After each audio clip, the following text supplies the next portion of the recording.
sering dan ini sangat ganggu. Temen gue digaji segitu, kok gue? Aduh. Padahal rezeki itu makanya di tangan Allah. Jangan songong. Coach kasih solusi. Coach Rene Dari salah kaprah soal gaji tuh masih banyak banget orang-orang yang nggak paham tuh. Iya, dan ini kan masih lanjutan dari obrolan kita kemarin. Betul. Ada yang menarik nggak? Macam-macam, kita baca aja komennya. Langsung ya? Langsung. Sikat. Masalah gaji udah gak usah entar-entaran nih. Banyak nih pegawai-pegawai yang merasa, kok gue kayaknya kerendahan ya. Temen gue di perusahaan sebelah tuh masih ketinggian, kayaknya beda. Padahal gue sama-sama ngedaftar dulu awalnya. Dan lo udah bisa buka mata pencarian baru kan, Der? Iya, untuk iya. memberikan validasi apakah lo underpaid, pas atau overpaid gitu. Der itu udah Jadi, tahu banget itu. Sangat HRD sekali saya personalitinya. Oke, Rizka. Saya bekerja di salah satu perusahaan konstruksi yang merupakan anak perusahaan dari BUMN. Nah, cocok nih. Kita ngobrol sama ex Komut Ancol. Saya ingin tahu apakah salary saya sudah wajar dengan job desk sebagai QC and QA di perusahaan konstruksi di mana saya hanya sebagai pekerja kontrak proyek.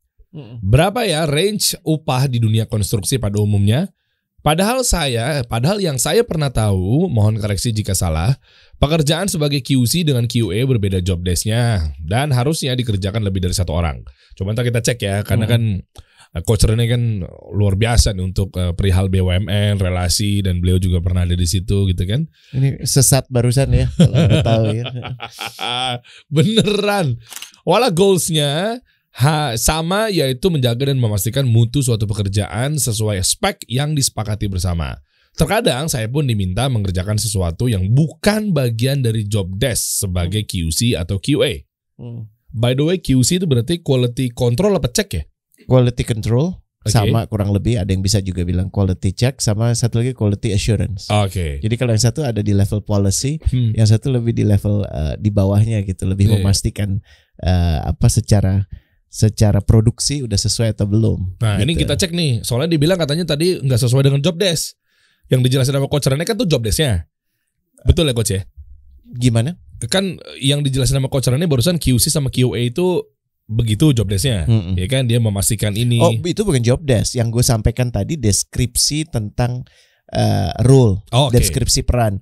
Tapi job desk bisa macam-macam, dan nomor satu yang gue harus komentari, kalau soal apakah lo layak atau enggak, nanti gue tanya guru gue namanya Derry ya, dia udah dia akan ada pertanyaan tambahan untuk tahu range yang baik itu seperti apa, karena kayak kira-kira gue jadi karyawan level awal di tempat lu dapat gaji berapa ya tergantung gitu perusahaannya apa, BUMN-nya juga beda-beda kan, BUMN-nya ada untungnya atau enggak gitu. Bagaimana dengan kinerja keuangannya? Loh, emang ya kan? BUMN ada yang rugi?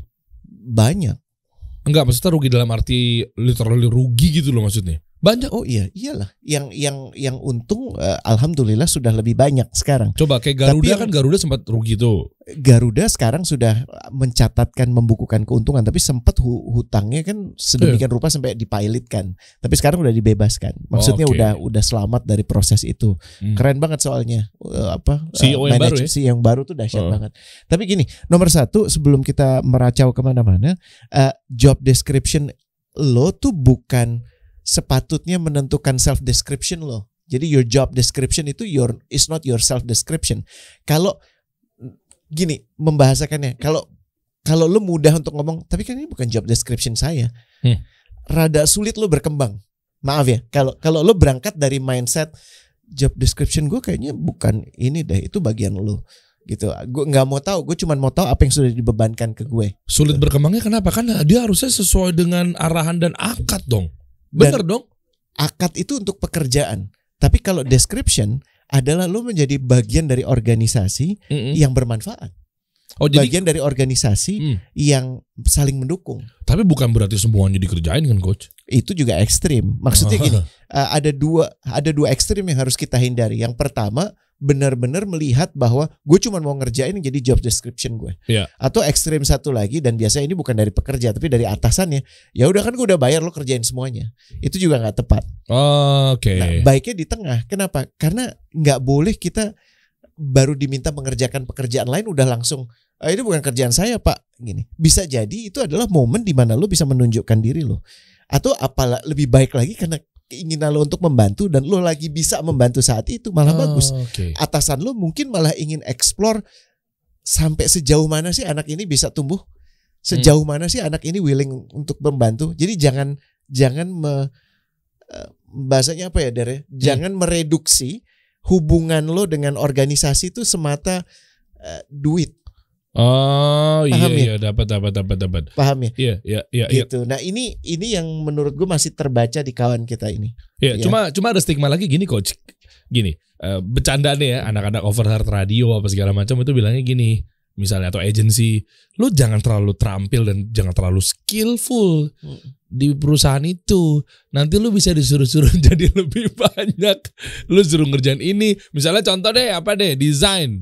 Lu jangan kasih tahu bos lu kalau lu ternyata bisa jago ngedit video. Kalau udah spesifikasinya foto. Nanti lu jangan, harusnya lu jangan ngambil gambar kamera, lu juga bisa jadi kameramen. Itu bentuk males sih kalau menurut gue ya. Jadi tapi ada coach. Ada, gue percaya itu dan gue rasa juga gue kalau mau berprasangka baik, ungkapan itu muncul karena berhadapan dengan organisasi ataupun bos yang suka semena-mena. Oh iya itu makanya ada begituan jadi butuh dua-duanya menjadi lebih baik. Karyawannya menjadi lebih baik, owner, bos juga harus lebih baik. Kalau emang lo cuman bisa ngerjain foto, apa kemudian lo cuman mau ngerjain foto aja? Apa lo nggak mau belajar untuk ngerjain editing video? Iya kan? Dan dengan lo membantu, menurut gue satu lo udah expanding yourself. Ingat yang namanya rezeki itu sudah dijamin oleh Allah. Iya dong. Tugas kita itu adalah menebar kebermanfaatan. Gitu. Kebermanfaatan kita udah sejauh mana? Gimana kita bisa bermanfaat kalau masih sangat hitung-hitungan? Jadi artinya mudah-mudahan gue nggak salah ngomong ini di sini. Artinya lo benar-benar meyakini bahwa duit lo tuh dari kemampuan lo ngedesain dong.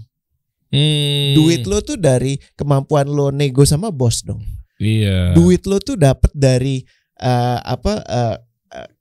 kemampuan lu membangun network dong. Kan semua rezeki udah ditetapkan oleh Allah. Kalau lu masih ada ruang untuk bermanfaat, kan, dan bermanfaat itu artinya melakukan sesuatu di luar job description lo, lakukan dong. Kalau kemudian lo merasa dimanfaatkan, jangan diam-diam lo bawa gerenengan marah-marah sendiri. Supaya bos lo ngerti lo lagi marah, lo lagi gak suka. Itu juga bukan solusi. Itu kan yang dilakukan sama si iblis, bener gak? Waktu menciptakan kita, ya Allah menciptakan kita, terus iblis kan sebenarnya udah ada di situ, cuman kan dia diem aja, bener gak? Memang dia diem dulu gitu kan. Yang nanya malah malaikat.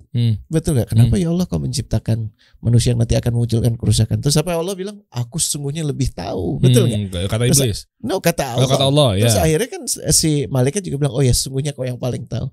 Ya kan iblis di situ udah ada, tapi dia gak ngomong. Jadi maksud gue gini, kalau lo punya kebiasaan, ada sesuatu hal yang mengganggu pikiran lo, dan lo diem aja, ya lo lagi ngikutin siapa tuh lo udah tahu gitu. Ya. Dan layak nggak dia omongin? Ya cari waktu yang layak dong. Kalau gue merasa dimanfaatkan, gue akan ngomong, maaf, saya sudah membantu kemarin. Untuk yang kali ini akan mengambil waktu saya lebih banyak. Dan untuk itu baiknya kita diskusi lagi gimana ekspektasi Anda kepada saya. Enak kan? Bener nggak? Daripada podcast lagi. Emang nggak ada schedule yang lain? Iya. Lo ngisi waktu aja. Ya kan, maksud gue nggak asik. Ya ngomong aja kalau lo sibuk. Apa susahnya sih? Kalau lo merasa dimanfaatkan, ngomong. Dan ini termasuk segala hal, bukan cuma gaji aja. Tapi ngomong dengan cara yang santun, dengan argumen yang baik. Nah, cuma mungkin nggak tahu cara ngomongnya kali coach biasanya. Dia harus latih, ada trick and tipsnya mungkin coach. Gimana cara buka omongannya? Ngomong sama orang sebagaimana lo mau orang ngomong sama lo. Kan gampang ya. Sekalipun itu bos lo. Tanya gini, misalnya bosnya lagi tampak ini bodoh sekali. Bosnya lagi tampak terburu-buru, atau dia kayaknya lagi ada isu sama istrinya, jadi kedengeran suaranya. Menurut lo tuh momen yang baik bukan untuk ngangkat ini? Jangan. Ya enggak, ini maksud gue nggak harus diajarin. Terus caranya gimana? Caranya Pak, lu gas aja. Sampaikan apa yang lo rasakan. Nggak usah nunjuk orang lain. Si Aldan tuh kan kesayangan Bapak ya. Dia udah mengerjakan banyak hal dari Bapak. Tapi kan karena dia kuat, kalau saya kan orang biasa Pak. Ya nggak gitu juga maksud gue. Tahu gue. Maksud gue kenapa lu mesti ngambil orang lain? Iya. Lu aja, maaf Pak, saya sudah mengerjakan apa yang dibebankan kepada saya, dan sekarang saya mendapat beban tambahan lagi yang menurut saya di luar kapasitasnya untuk mengerjakan. Ataupun ini bukan yang kita sepakati di awal. Bolehkah saya dapat klarifikasi dari Bapak, ini maksudnya apa? Karena bisa jadi jawabannya begini, iya gue tahu ini bukan yang kita sepakati di awal, tapi gue pengen lo nyoba. Karena ini akan memberikan ruang lo untuk jadi lebih piawai di industri ini. Kalau jawabannya gitu menurut lo gimana? Oh iya. Ya bisa jadi jenjang karir ke depannya jadi seperti ini, misalnya ini itu dan lain-lain. Gue balikin lagi ke lo, waktu lo jadi mau awal penyiar, emang lo bisa langsung dapat prime time? Enggak dong. Kan itu pilih kasih. Iya. Lo gimana?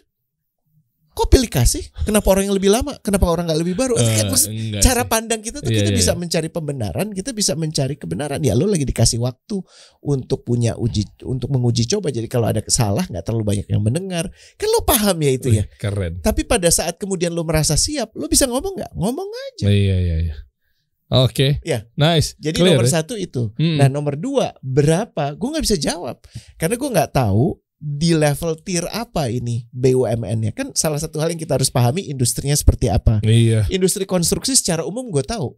Ya, tapi dia nih berapa layer dari CEO. Oh itu teman-teman ya, coba terutama tadi Rizka ya namanya ya. Coba deh cek dulu postingan-postingan atau yang coach kasih solusi beberapa episode yang ya beberapa bulan yang lalu lah. Jadi biasanya kita nyebutnya level. Kalau yang kan ada C level, terus ada L1 di bawahnya, L2, L3 itu ada di mana? Terus berikutnya ada nggak yang report ke lo?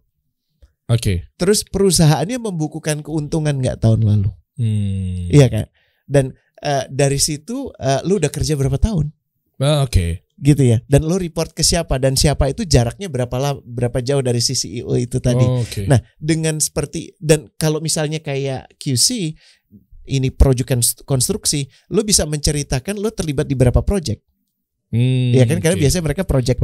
Nah, kalau lo udah memberikan informasi itu, insya Allah gue bisa memberikan komentar yang lebih lebih detail gitu. Ya udah, coba aja cek aja namanya biar lebih cepat. Rizka, coba cek, mungkin konstruksi PP bukan? Gak boleh asumsi. Ya kan saya nanya, PP bukan? Dan gini, soal job description harusnya dikerjakan 1 atau 2, kita emang sangat mudah menakar itu. Tapi biasanya di perusahaan seperti BUMN itu sudah ada namanya workload assessment, WLA. Itu gimana tuh? Workload assessment tuh baiknya juga mungkin dikasih solusi, dikasih tahu. Jadi selama sepekan orang-orang mencatat apa yang dia kerjakan dari jam berapa sampai jam berapa, butuh mengerjakannya berapa lama. Karena kan dalam pekerjaan ada yang hahuhunya, ada yang disuruh Pak Dery beli GM, ada yang nemenin Pak Dery nangis gitu ya. Karena satu hal, ada yang bikin apa. Nah, itu ada workload assessment-nya. Nah, workload assessment itu akan menentukan pekerjaan yang ini layaknya dikerjakan oleh 1 atau 2. Boleh gitu. Tuh Rizka tuh coba tuh tambahin tuh di komen lu yang ini nih. Boleh. Dan secara umum memang Rizka betul, antara QC dan QA biasanya terpisah karena mereka check and control. Itu betul, check and balance. Gitu. Tapi mungkin ada pertimbangan lain yang juga sah-sah aja. Oh, jadi harusnya satu orang itu mengerjakan QC, satu orang lagi yang lainnya mengerjakan QA. Double layer namanya. Itu lazim. Tapi apakah harus selalu seperti itu? Enggak juga. Ada yang disatukan. Gue tahu juga ada yang disatukan. Paham ya? Ya, semoga ngejawab ya Rizka ya. Oke. Oke, ada lagi yang komen? Coba kita cek lagi, teman-teman. Mengenai gaji nih, soalnya masih banyak yang salah kaprah ya. Nih coba Ricky atau yang mana? Ricky kayaknya emang dia ngomongin gaji kayaknya. Coba ya, 2 sisinya mantap untuk dibahas nih, tapi untuk sekarang Anies setuju sebagai karyawan deh. Kan kita sempat nanya tuh, lo lebih pilih menjadi karyawan atau jadi pengusaha gitu ya kan? Nah, dia lebih memilih sebagai karyawan karena bisa menilai gaji yang Ane terima itu sesuai dengan kemampuan Ane di angka berapa. Ini kan cuma statement yang nggak ada lagi yang nanya. Ada banyak banget sih dari atas nih. Sebenarnya ada juga sih. Ini apa nih? Herman juga ya bahas ya. Nah itu tuh. Ini dari pengusaha. Nah ini pengusaha. Herman coba. Wow, kayaknya dua-duanya perlu sih, bisa jadi bekal. Cuma kayaknya ini dia lagi butuh dari sisi karyawan nih coach nih si Herman Angga. Tapi kalau saat ini butuh penjelasan untuk gaji dari sisi karyawan. Selain buat mengetahui kita digaji lebih atau kurang, juga bisa buat pelajaran bagaimana nego gaji ke perusahaan baru. Oh iya, Coach, bener nih. Kalau ngomongin gaji, gara-gara Herman ngomong seperti ini, mengenai negosiasi itu kan butuh ilmu. Biasanya kebagi menjadi dua nih kalau ini nih. Ada yang dia nego gaji di perusahaan yang dia tempat sudah bekerja, lagi berjalan nih, kayaknya gue udah 10 tahun, sama satu lagi baru. Itu sebenarnya itu kalau mau dibahas lebih detail harusnya di workshop kita nih, Coach. Bisa banget. Itu penting loh. Karena kaidah nego itu di ujung sebenarnya, bukan di awal. Karena kebanyakan orang melihat keberhasilan lo mendapatkan gaji tinggi itu karena keberhasilan lo nego. Oh iya bener kan? Bener. Jadi gila, lo dapat duitnya gede nih. Karena nego. Iya, nego punya peran, tapi bukan sebagai satu-satunya penentu. Dan nego ada skillnya juga ya? Nego ada skillnya juga, tapi kalau menurut gue, kerap orang yang merasa jago nego itu akhirnya nggak mendapatkan yang dia mau, karena akhirnya yang bicara bukan kemampuan nego dia, tapi ego dia. Antara keren. Nego sama ego itu beda ya. Keren. Ya, paham ya? Ya. Mirip kan, beda end doang ya. Iya. Nah ini yang harus kawan-kawan pahami, tapi gue bisa memberikan breakdown yang lebih detail, mungkin kayak semacam self assessment. Wah iya penting. Self assessment, jadi lo bisa nanti kayak Derry. Derry emang nggak punya sertifikasi untuk menilai gaji gitu, tapi secara intuitif sekarang dia bisa tahu. Kalau ditanya kira-kira gaji gue underpaid atau overpaid nggak sih, Der? Kira-kira gimana? Oke, nomor 1, lo atasan lo jaraknya sama CEO berapa? Itu gue udah tahu. Apalagi pertanyaannya? Udah ntar aja di workshop aja. Iya, maksudnya berapa layer? Berapa layer? Besaran organisasinya berapa? Untung apa enggak? Perusahaannya untung apa enggak? Udah kan? Berjalan berapa lama? Industrinya apa? Iya kan? Dan dari situ lo bisa menentukan. Oh iya, gue juga perlu tahu ada berapa span of control lo, orang-orang yang di bawah lo tuh ada berapa orang, total karyawan dan lain sebagainya. Lo megang ini nggak? Lo megang istilahnya anggaran nggak? Atau lo megang target nggak? Nah itu juga pengaruh. Ya, jadi pertanyaan-pertanyaan itu menurut gue butuh untuk ditulis, untuk kemudian nanti pada saat workshop kita bisa sama-sama belajar ini make sense apa enggak gitu. Di samping kan lo juga udah punya yang gue udah kasih kemarin, yang obrolan kita ada salary.com, Glassdoor. Itu kan salah satu cara untuk mendapatkan gambaran orang-orang yang mengerjakan hal yang sama gue, kira-kira gajinya berapa ya. Dan itu bisa memberikan clue kurang lebih. Perbandingan salarinya seperti apa. Wah ini gitu. Penting nih teman-teman nih. Ini kalau dibahas nih pasti panjang banget kalau di satu episode. Mendingan kita bikin bahkan 2 hari. Boleh. Setuju gak teman-teman? Kalau kita bikin workshop ya. Boleh. Coba deh intip-intip deh di deskripsi bawah nih ada link. Nah lo daftar dulu aja deh. Boleh. Ya kan? Bentuknya ada Google Meet, Google Form. Lo tinggal cek aja, ikutin petunjuk yang ada di sana. Karena nih bentar lagi nih kita insya Allah akan buat workshop bersama Coach Rene lagi nih. Insya Allah. Iya kan? Dari lanjut kemarin yang antara pengusaha dan dan pegawai. Sekarang kita akan lanjut obrolan soal duit ya. Betul. Dan ini banyak yang nyesel loh teman-teman. Kemarin kan rame banget tuh, ratusan orang tuh yang ikutan tuh, rame banget. Nah, terus tiba-tiba ada yang baru tahu atau entar-entaran. Gara-gara biasanya kita repost testimoni dari teman-teman yang udah ikutan. Gitu. Itu kapan? Kok gua nggak ikutan? Ada juga yang kayak, ya atau gitu gua langsung bayar aja misalnya gitu kan. Ya atau gitu ini. Aduh, gue pikir masih lama. Gue pikir baru, asumsinya banyak banget. Iya. Ya kan, gue pikir baru 4 hari lagi ditutup daftarannya tuh. Makanya udah daripada entar-entaran aku buru lupa, mumpung dibuka. Itu bulan apa ya Coach? Kemarin deh. Kemarin kayaknya berapa bulan 3 yang lalu? bulan yang lalu. Tuh, guys, ini FYI ya. Jadwal Coach Rene beliau padat banget. Beliau tuh sebagai advisor di mana-mana. Iya.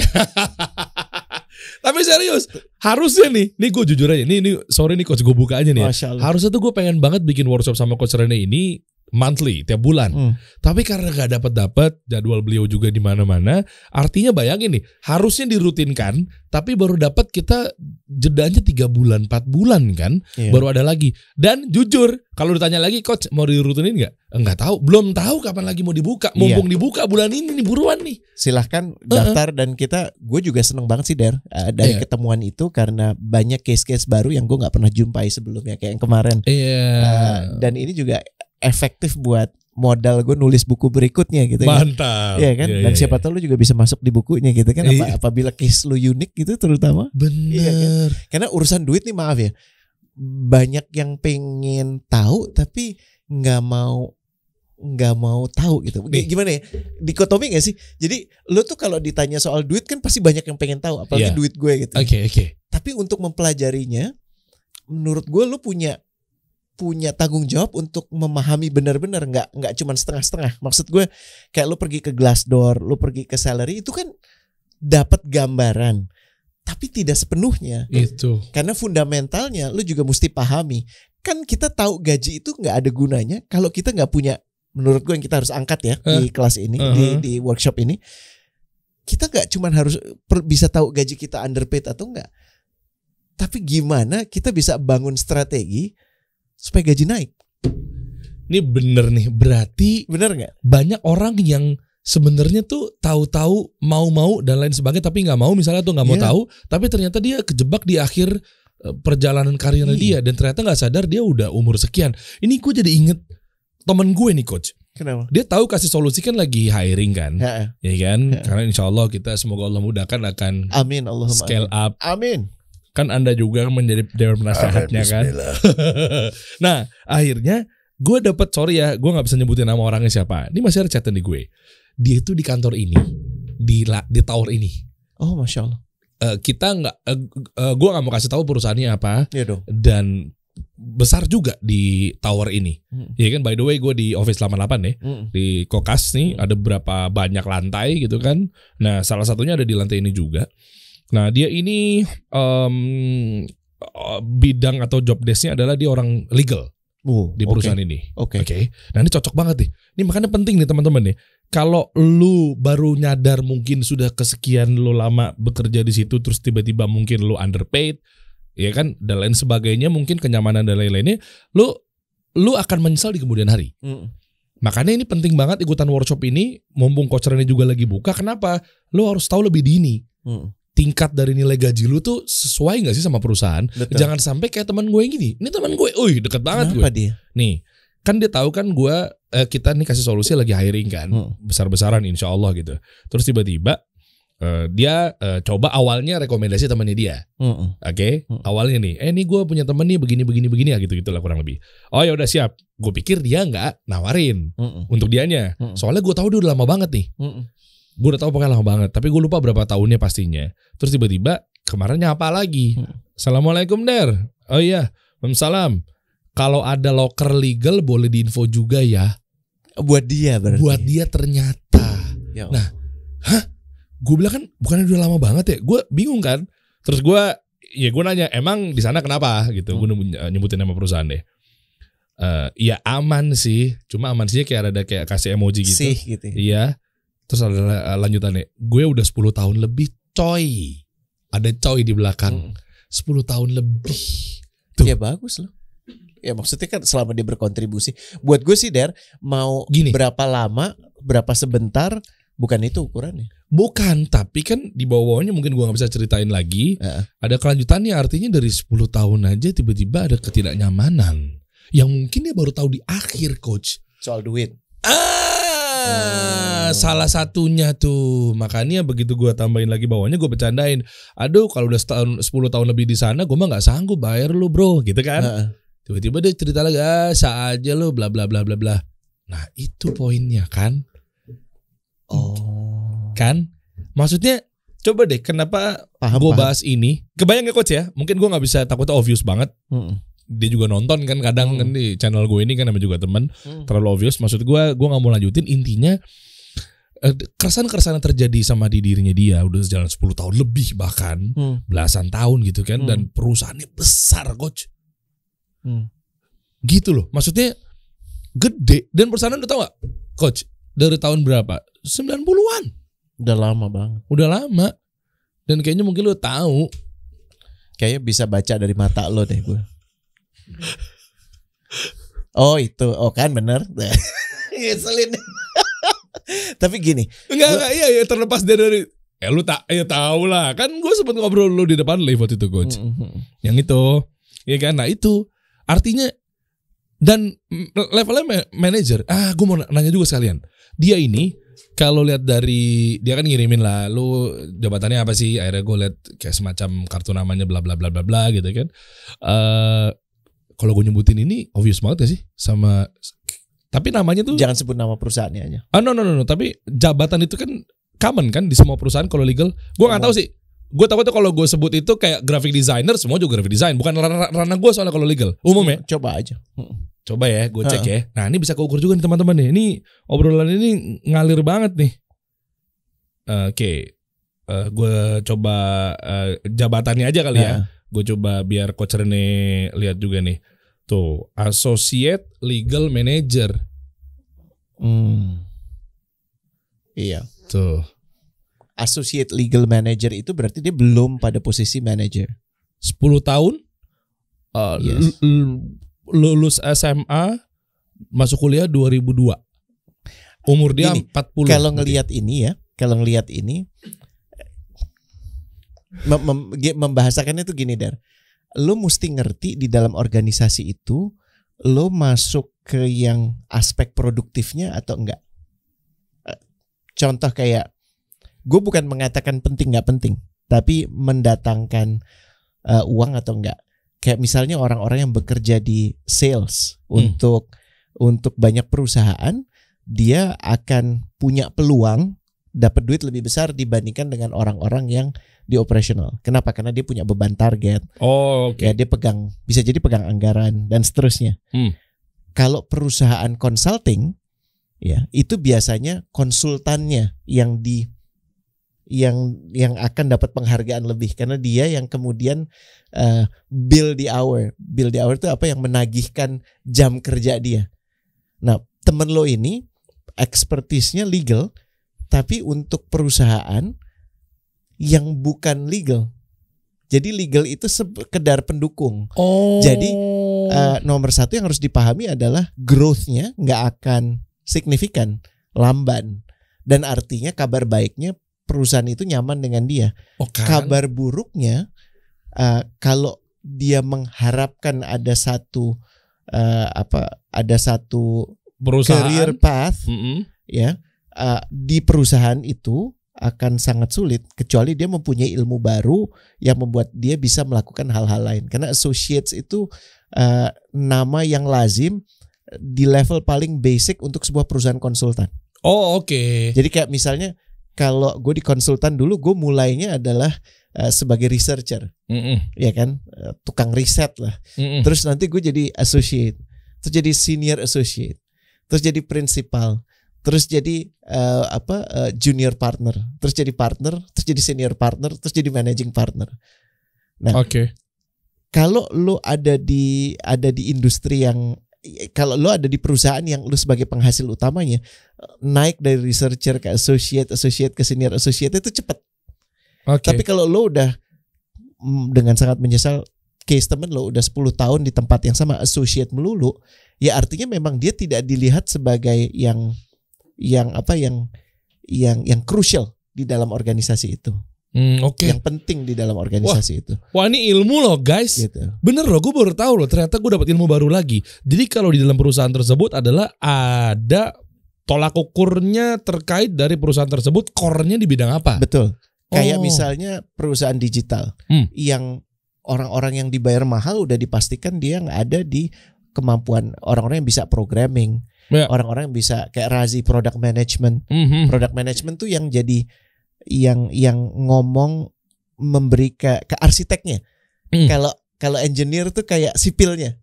Tapi di dunia digital itu dua yang dibayar paling mahal. Atau mungkin juga ada kalau mereka lagi mau ekspansi, orang business development. Nah, komersil lah bahasanya. Kalau kemudian di situ ada orang HR, ya sifatnya pendukung. Dan itu lebih murah dong gajinya. Support unit lebih kecil.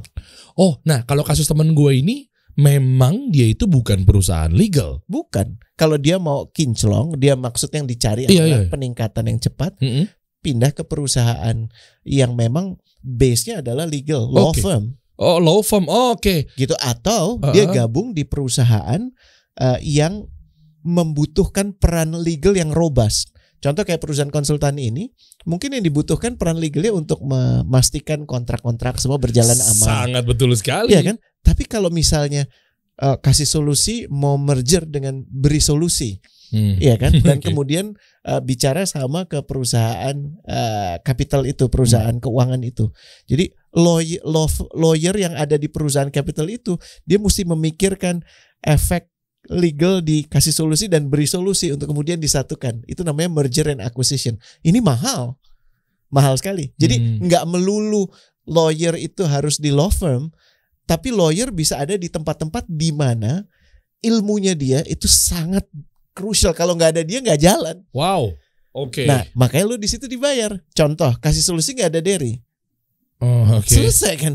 Maksudnya maaf, selesai. Ada Rene. Gue ngomong sama siapa? Sama Papan kasih solusi. Kagak bisa. Iya. Dan ini artinya, ini yang gue coba mau angkat. Strategi paling ini kita bocorin aja ya ketika kita akan bahas. Nomor 1 adalah bagaimana lo membuat diri lo tidak tergantikan. Wow, ini ilmu guys. Oke, ya. Dapat gue. Dan ketidak tergantikan itu kan kesannya sombong ya. Tapi harus dibuat sedemikian rupa bukan kaitannya lo menyombongkan diri lo, tapi karena orang merasakan peran lo. Oh, dapat gue. Jadi kalau kayak perusahaan kayak tadi, artinya mungkin temen gue itu sebagai pelengkap. Maaf ya, ini bahasa kasarnya dulu ya. Pelengkap sehingga dia kapanpun bisa tergantikan. Sebenarnya ya. Dan bisa bahkan ya maaf. Sekarang ada beberapa law firm yang menawarkan gini, kalau lo butuh pertimbangan hukum, lo bayar saat lo butuh. Oh, jadi kayak kan? vendor ya? Iya, jadi lo nggak perlu in-house lawyer. Pantesan. Apalagi mungkin makin di sini dia udah ngerasa 10 tahunan lebih, artinya udah menuju belasan. Betul. Kayaknya gue harus cabut nih gitu. Masih ingat nggak ngobrol sama Ismail? Serahkan data pada saya, lo fokus ke yang emang lo jago. Dia kan ngomong ke perusahaan gitu kan. Betul. Ini juga sama. Kalau lo mesti melihat dong perusahaan tempat lo gabung itu core-nya di mana dan lo ada di core itu nggak? Kalau lo nggak ada di core itu dan lo punya ambisi besar, ya siap-siap nyesek. Wah, ini kan pemikiran mudah aja gitu. Iya. Oke, berarti saran saran buat dia tuh kayak tiba-tiba mungkin lo lagi nonton, apakah jangan-jangan lo orangnya atau mungkin teman lo gitu ya, sampaikan gitu kalau memang lo tepat gitu ya. Dengan memang bekerja di perusahaan yang memang ternyata lo adalah sebagai pelengkap si divisi atau departemen ini gitu kan. Artinya harus hati-hati dong ya. Dan baiknya gini, gue kasih sedikit ya.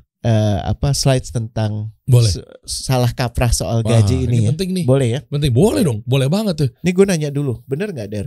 Bayar karyawan sesuai dengan beban kerjanya? Waduh, ya iya sih. Anda suka jebakan sih kadang. Muka Anda aja seperti itu sekarang. Gue mau kontradiktif dan kontroversi ya? Enggak dong. Tapi nggak ada landasan. Tapi betul, maksudnya gini, nggak mungkin hanya berdasarkan beban kerjanya, karena beban kerja itu siklikal dan nggak ada yang bisa pendekatan gaji itu selalu terlambat. Kayak misalnya ada misalnya kasih solusi ekspansi, rencana ekspansinya pasti lebih dulu daripada persiapan orangnya, betul nggak? Oh iya sih, benar nggak? Iya benar. Jadi kalau kemudian Aldan tadinya harus ngerjain 1 hal jadi 6 hal. Gajinya 7. Juga 7 kan? 7 kalau bisa 7 dia. Jadinya pertimbangan gajinya nggak bisa serta-merta. Aldan mesti punya pemahaman bahwa ini perusahaan yang sedang bertumbuh dan Anda beruntung menjadi bagian yang ikut bertumbuh. Prinsipnya dia harus seperti itu. Dia nggak bisa, kan udah dari kerjaan yang kemarin nambah. Nah, kenapa? Karena pertimbangan gaji itu akan selalu terlambat. Itu udah natural. Oh begitu memang ya. Sebaik-baiknya perencanaan dibuat, pasti tidak akan bisa mengikuti beban kerja yang ideal. Pada saat kemudian gajinya udah gede gitu ya, udah sesuai, beban kerjanya turun. Kan lo juga untung.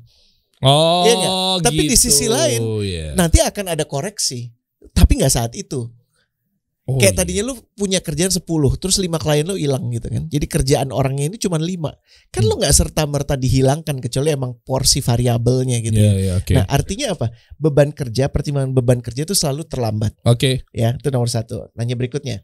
Bayar karyawan sesuai dengan pengalamannya. Aduh. Pertanyaan-pertanyaan jebakan dan smart kayak gini kadang apa ya? Cuma bisa diukur sama orang. Kan menarik ya Der. Kadang-kadang gue suka ketemu sama orang, tapi saya udah S2, gue udah S3. Oh iya. Harusnya gue digajinya 2 digit. Terus dia ngomong gini sama lo, Der, lo mau mempekerjakan gue sebagai Derry lagi nyari apa kan, lagi cari talent dikasih solusi. Gue nih S3 di broadcasting. Terus Derry kan ngomong gini, Alhamdulillah Pak, terima kasih untuk pengalaman Bapak yang istimewa, dan pengalaman di sini termasuk kuliah dan segala macam. Tapi Bapak udah pernah buat podcast. Saya meneliti podcast. Hanya meneliti sebuah ketawa kan? Bener nggak? Oh iya bener. Gue aja refleks ketawa. Bener nggak? Iya.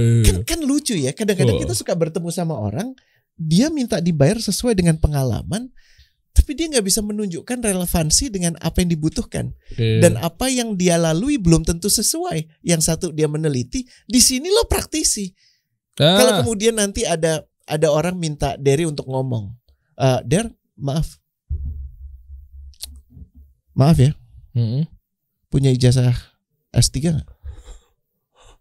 Nggak punya nih. S2? Nggak ada juga. Ya udah, kamu akan dibayar 100.000 karena ketentuan perusahaan ini. Ya, kami hanya akan bayar orang yang S1 itu 100.000, S2 itu 1 juta, S3 itu 5 juta. Terus Derry akan ngomong gini, ya udah lo cari yang lain aja gimana? Betul nggak? Iya benar. Berarti learning gue selama ini nggak keukur. Project-project gue yang gue jalanin. Tapi gue boleh ngomong ya.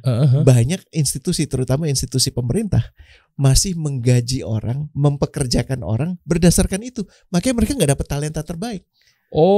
Kenapa? Karena dihitungnya murni berdasarkan lo udah punya gelar ijazah, apa? Gelar dan sebagainya. Terus kan gue kadang-kadang kalau berhadapan sama gitu, ya udah lo nggak usah kerja sama gue. Tapi gue butuh lo. Tapi lo cuma mampu bayarnya segitu dan gue nggak mau dibayar segitu. Wow. Paham nggak? Paham sekali. Jadi nggak ridho kan? Dan ini cara yang paling buruk untuk menyempitkan kita mendapatkan talenta-talenta terbaik. Dapat ya? Dapat. Next. Oke, yuk. Bayar karyawan sesuai dengan kontribusinya. Coach, ini nggak ada jebakan-jebakan yang bisa dijawab asik aja ya? santai gitu, asik Coach. Ya? Asik ya? Ini kan kayaknya, ini fair banget. Dia bawa berapa? Target lo berapa ke Aldan 1? Aldan 1 dapat target 100 juta sebulan. Ya. Aldan 2 juga 100 juta, tapi Aldan 1 memenuhi 100 juta. Aldan 2 cuma bawa 10 juta. Lo pasti harga yang mana? Kontribusi yang mana? Yang 100 juta mungkin. Iya, secara wajar begitu. Tapi sekarang gue nanya, Aldan 1 punya ayah konglomerat. Dan dia ingin sekali Aldan kerja dikasih solusi. Jadi pada saat Aldan punya beban 100 juta, Aldan 1 ngomong sama papahnya, "Pah, Aldan punya gini." Oke, papa beli semuanya. Aldan 2 untuk bisa dapat 10 juta, dia ngobrol sama 200 orang bulan itu. Ya Anda berarti privilege, berarti Anda tuh nggak pakai ilmu yang benar, nggak pakai usaha. Jadi nggak boleh dong kita cuma nentuin berdasarkan kontribusi, karena kan kita nggak tahu apa yang sudah dia kontribusikan itu berdasar dari proses yang benar atau tidak. Bener nggak? Keren. Coach, jangan dibuka semua, Coach. Ini daging semua nih, mendingan di workshop aja. Gimana di workshop? Iya, tapi kenyataannya adalah ini yang banyak orang suka miss. Dan gue paling sering, dan ini sangat ganggu. Temen gue digaji segitu, kok gue? Aduh. Padahal kompensasi beda itu adil. Oke. Bener gak? Yang ngerti konteksnya orang itu ya, siapa gitu. Dan memang Allah sudah menentukan rezeki itu, makanya di tangan Allah. Jangan songong. Lo yang paling ngerti lo mestinya digaji berapa. Itu prinsip yang harus dipegang nomor 1 sebelum ngomongin gaji. Oke. Kompensasi beda itu adil. Unpaid unequal pay is fair. Yes, karena kan tadi satu anak udah ngomong sama 200 orang, yang satu ngomong sama papahnya. Kok lu hargai sama? Iya juga ya. Bener gak? Kalau gitu artinya kalau lu memberikan yang lebih besar kepada yang si Aldan 1 itu, yang bapaknya konglomerat itu, lu mengirimkan sinyal apa coba?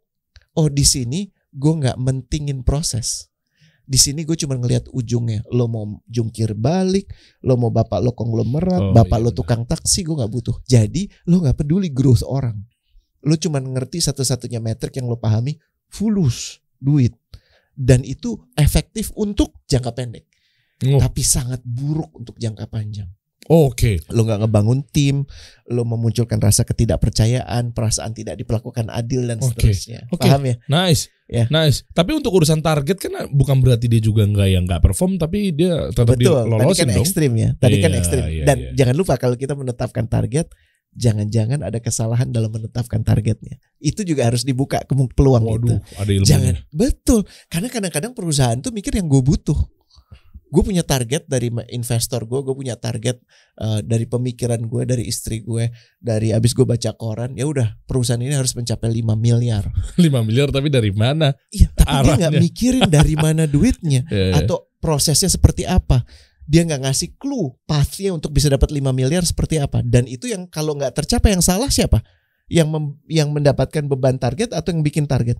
Yang bikin target. Jangan disalahin malah yang dapat beban target ya. Betul lah, kalau lu udah jelas motor lo bebek, ya, lu disuruh berpacu di landasan Yamaha, yang nggak dapet, yang motor GP gitu kan, yang nggak dapet lah. Oke. Iya nggak? Orang udah jelas udah tua renta, tua bangka kayak si Rene gini, udah 50 tahun lebih. Tapi kan pengalamannya dahsyat. Disuruh ikut triathlon. Suruh tuntas, terus gue pingsan pas lagi lari. Salah siapa ya? Begonya gue, bener nggak? Dan gue menargetkan gue harus selesai. Yang ada gue selesai jantungan mati gitu kan, bener nggak? Nah ini yang banyak orang nggak paham. Gaji dari itu adalah hygiene factor, bukan motivation factor. Gaji itu gini, itu kudu fair. Fair itu adalah standar minimum. Oke. Dan kita akan bahas apa yang disebut sebagai fair ya. Karena lo mungkin berpikir lo underpaid tapi sebenarnya fair. Lo mungkin berpikir gue udah overpaid tapi nggak fair. Bisa aja. Nggak fair itu indikatornya apa? Makanya kita nanti akan bahas di kelas. Ngerti nggak?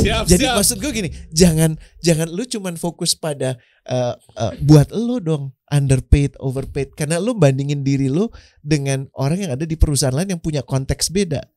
Benar nggak? Yang satu ada di bank syariah, yang satu ada di bank konven. Kan beda challenge-nya. Betul nggak? Gue nggak mengatakan bank konven udah pasti lebih perform. Enggak juga, sama sekali gue nggak mengatakan itu. Tapi bahkan bank syariah satu dengan bank syariah yang lain, yang satu udah punya sistem X, yang satu punya sistem Y, yang satu punya B, yang satu punya C. Itu kan beda banget prosesnya. Market yang dihadapi beda. Yang satu lebih banyak ke corporate market, yang satu lebih banyak ke SME market. Beda nggak? Beda. Syariahnya sama, cuman beda. Pasti di dalamnya juga beda. Jadi yang namanya hygiene factor ini yang wajib dijaga oleh perusahaan no matter what. Salary, working condition, kebijakan, hubungan, itu hygiene. Tapi yang namanya motivation factor adalah gue nemuin orang yang pas gak sih buat pekerjaannya. Kita peduli gak sih? Nih, lihat baca yang bisa dikepoin percakapan kita sebelumnya tentang passion ya. Secara esensi passion itu apa. Dan ada ruang untuk tumbuh gak sih? Ya, itu. Nih terakhir ya, gue cuma ingin menyampaikan. Ini dari riset yang dilakukan 76.000 orang oleh PayScale di seluruh dunia. Ya.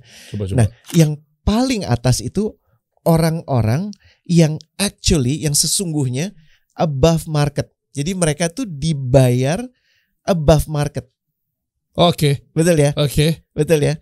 Dan ini yang menariknya ya. Mereka yang dibayar above market tapi merasa rendah itu ada 35%. Oh, gede juga ya? Yes. Nah, orang yang sebenarnya dibayar sesuai dengan harga pasar, sesuai. Jadi harga pasarnya lo dibayar 10 juta per bulan dan lo dapat 10 juta per bulan. Tapi yang merasa dia kurang, banyak juga ya? Tetap ngerasa 64% kurang. Wow. Paham ya? Jadi pada saat orang tuh lebih sering ngelihat kurangnya. Nah itulah manusia kali ya? Iya. Dan ini orang yang memang below market, iya emang 83% merasa below market. Tapi tetap aja ada yang below market, orang merasa above market cuma 3%. Menarik ya? Benar. Itu amaze banget loh yang paling atas coba ya.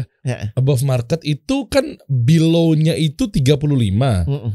Terus yang si above marketnya sendiri aja justru 21%. Iya, lebih sedikit. Lebih sedikit dong. Berarti kan itu kacau juga ya, dia merasa gimana? Nah, ini kuncinya gini. Pada saat orang merasa ya Der, merasa belum tentu benar, merasa underpaid, merasa belum tentu benar. Gue ulangi, 62% akan memutuskan pindah. Kalau ada kerjaan lain gue pindah. Wah, gede banget lagi angkanya.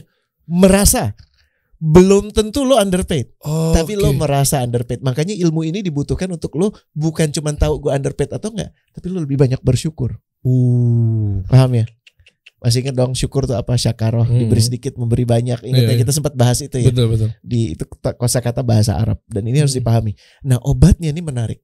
apabila perusahaan yang actually memberikan underpaid ngomong ke karyawan yang mendapatkan underpaid, tapi bilangnya gini, bro, gue tahu lo dibayar saat ini oleh perusahaan ini di bawah rata-rata, tapi karena kami belum punya kapasitas untuk melakukan itu, ya kami harus memikirkan kita harus memikirkan survivability kita, dan untuk itu gue mohon kesediaan lo untuk beberapa lama ke depan lo akan dibayar underpaid.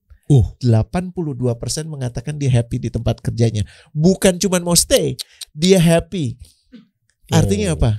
Komunikasi. Ya, itu kuncinya, baru mau ngomong tuh. Komunikasi. Sampaikan secara lugas perusahaan ini belum mampu membayar Anda sesuai dengan market.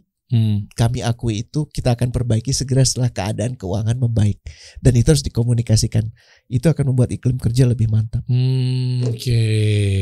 Oke. Guys, ini bikin melek banget loh. Ini bayangin ketika 62% tadi itu cabut, sementara dia masih asumtif, sementara dia masih praduga, nerka-nerka, merasa dan lain sebagainya. Carut marut, ya kan? Sejatinya yang ikut training ini bukan individu aja, tapi orang-orang yang ada di korporasi. Nah, ini penting nih. Jadi buat para CEO bahkan atau mungkin supervisor, yuk, ini saran saya, pastikan lu bawa tim lu deh, kirimin ke sini deh. Lu duduk alhamdulillah lebih bagus gitu kan. Tapi kalau memang enggak yang lebih mantap, lu kirim tim lu deh.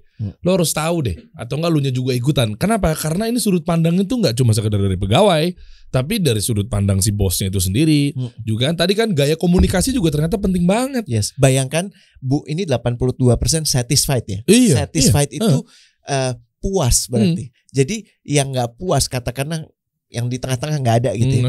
Itu tinggal tersisa 18%. Iyalah. Dan itu hanya lewat kejujuran dan kelugasan untuk menyampaikan, sorry ya Dar, gue belum mampu bayar lo sesuai yang lo ini. Menarik ya. Enak juga tuh ya dikomunikasiin, dan gaya-gaya ngomong gitu kan mungkin akan berat, tapi kalau tahu ilmunya, gimana cara dapetin ilmunya? Pas banget nih. Kasih solusi, lagi gabung sama Coach Rene, lagi bikin workshop teman-teman semua. Jadi di bulan ini pastikan daftar gitu kan, karena kita nggak tahu lagi kapan dibukanya. Bismillah. Iya kan? Dan juga kayaknya untuk Zoom aja kapasitasnya maksimal 1.000 ya Dan ya. Ya 1.000 orang doang kan. Bisa sih ditambah sih, tapi ya udahlah 1.000 aja. Nggak bisa malah. Jangan anggaran gue berkurang. Nah tuh, kalau gue udah ngomong kayak gitu, artinya ini kalau udah 1.001, mohon maaf nggak bisa. Jadi maksimal 1.000 teman-teman. Maaf nih. Jadi mohon maaf nih, 330 ribuan subscribers yang lagi nonton, berpotensi untuk menonton gitu kan. Lawannya cuma 1.000. Kalau lo masih mikir, sayang banget teman-teman.